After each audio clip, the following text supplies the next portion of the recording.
আসসালামু আলাইকুম। আপনারা যারা এই ধরনের কাইওস ফোনগুলো ব্যবহার করছেন, একটা সমস্যা প্রায় ফেস করেন। সমস্যাটা হচ্ছে কোনো অ্যাপস ওপেন করলে ঠিকমতো কাজ করে না বা ওপেন হচ্ছে না। ওপেন করলে হ্যাং হয়ে যাচ্ছে ফোন। যদি এই সমস্যা হয়ে থাকে, অ্যাপসের ক্যাশ ডাটা ক্লিয়ার করে বা ক্যাশ মেমোরি ক্লিয়ার করে কীভাবে এই সমস্যাগুলো সমাধান করা যায় সেটা দেখাচ্ছি, দেখতে থাকেন।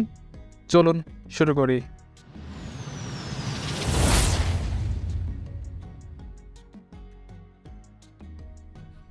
প্রথমে সেটিংয়ে যাওয়া লাগবে।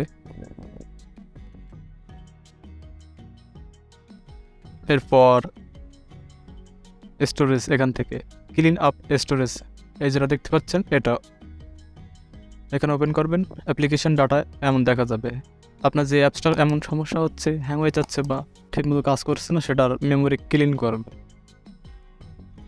আমি যেমন হোয়াটসঅ্যাপের এই দেখেন, এই সাইডে ডিলিট বাটন আছে, এখান থেকে ডিলিট চাপ দিলে আপনার অ্যাপসের যে ক্যাশ ডাটা আছে সেটা ডিলিট হয়ে যাবে।